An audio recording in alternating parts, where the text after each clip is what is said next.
Hello, hello, hello. And welcome to the Hildebrand Law Firm topic for today. I'm Kirsten Hildebrand. And I'm Matt Kaplan. And today we're going to talk about the off-ramp, right? How much does it cost to get out of this life?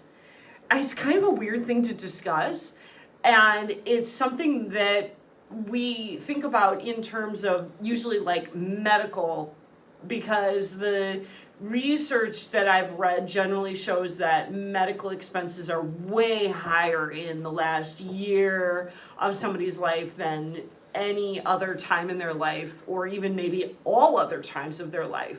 But we're looking at what are the costs associated with getting out of this world relative to the legal expenses, like the potential legal issues that can cost tens and sometimes even hundreds of thousands of dollars. And granted, a lot of these things, some of these things may not happen to you.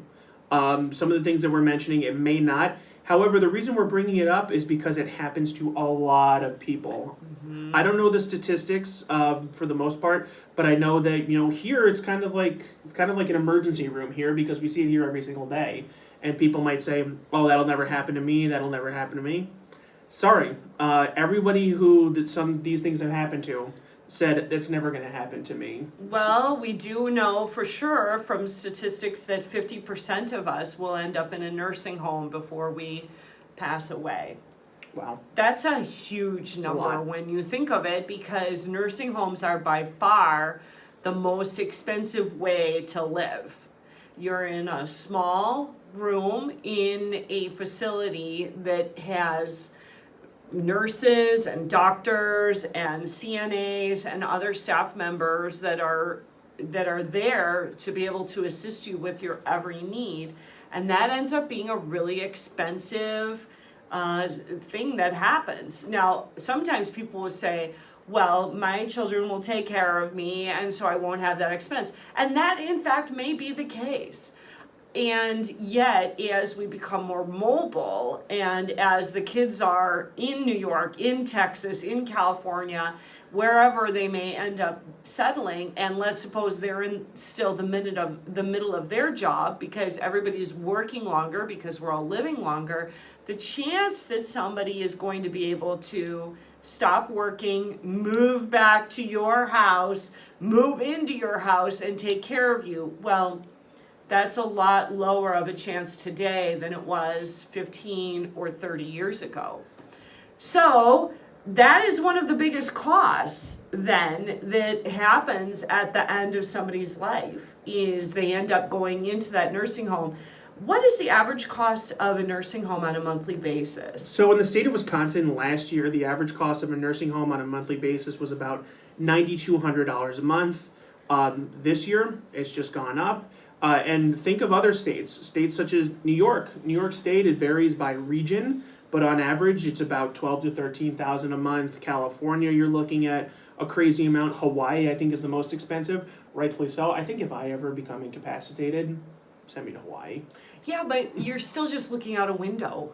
Yeah, but looking out a window at the ocean and at the mountain. Maybe. I mean, I'll pay extra for that. Don't all the movie stars own all of the really good land in Hawaii? I mean, you'd probably be looking out and maybe seeing a couple of palm trees, but we could do that here for you. Yeah, palm trees? Yeah, we'll just stick a couple of pots outside of your window. Perfect. Yeah. Yeah, so anywhere, but on average around $9,000 a month in Wisconsin. On average. So on average. If somebody has dementia, then it's, yes, I think generally speaking, our clients are getting quoted $12,000, $13,000, $14,000 per month. And it's really easy to sort of blow by that number, but if you take how much you have in your bank account right now and figure out how many months before that is all gone, that's really an important thing to keep in mind. So is there any way to avoid paying that, Matt? No, you're screwed. You have to pay it. Yeah. Of course there's ways to avoid paying it. You have several ways, okay? A, you could be a billionaire, and then you're good. Right. So just go and do that. Most of us don't have that option. So then there's two other ways that you can pay.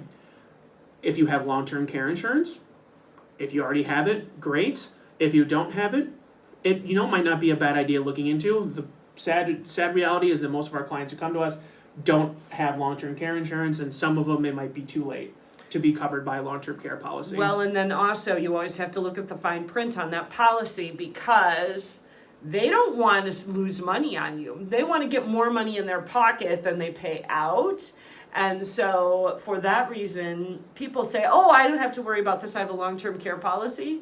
But what actually ends up happening is I look at the language, and it's a 2-year policy, and it's paying a maximum of 50% a day, even 25% a day.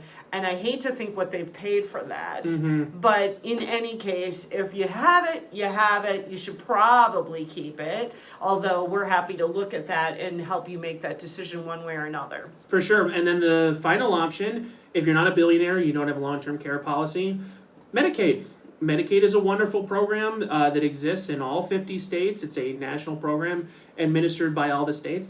Medicaid will pick up the tab if you qualify. We've gotten to Medicaid in other videos. It is an absolute beast of a law, but Medicaid will help pay for your nursing home care. And it's a really good thing to try to especially talk to an estate planning attorney to protect your assets to get qualified for Medicaid, because who in the heck is making $14,000 a month in passive income? Nobody. Well, I mean, yes, I agree with you. It is really hard to find that kind of income coming in. And again, you might be of the opinion that if your money runs out while you are around and nobody else needs that money who's in your family, and you're okay with using that on your care, then you are not a candidate for protection of that money through an irrevocable trust. But if you do care about having something to pass on to beneficiaries, then you would certainly want to put as much protection in as possible against having to have this runaway nursing home care cost.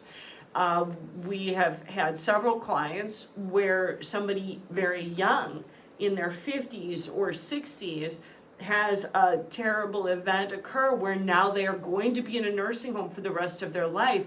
They're physically healthy, but they're mentally not healthy anymore.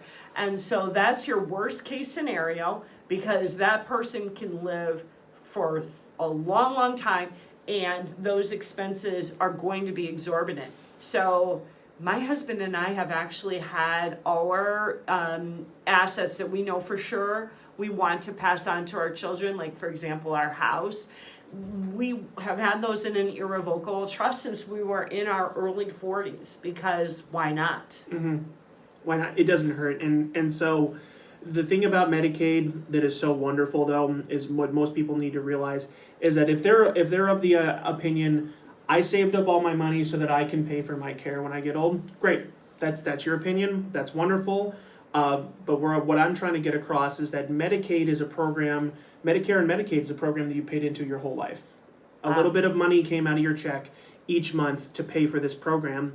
And when the time comes for you to qualify and for you to use it, you're not sponging off of the government. You're using the money that you've already prepaid for. And so that's really what I like to tell clients, is that you've already paid for this benefit. You can choose not to use it if you really want to, but it's there for you if you ever need it. So this is part 1 of the 3 biggest costs that you will experience legally at the end of your life. And so we're delighted that you have joined us, because we are here to protect your today and your tomorrow. And we will see you next time for part 2.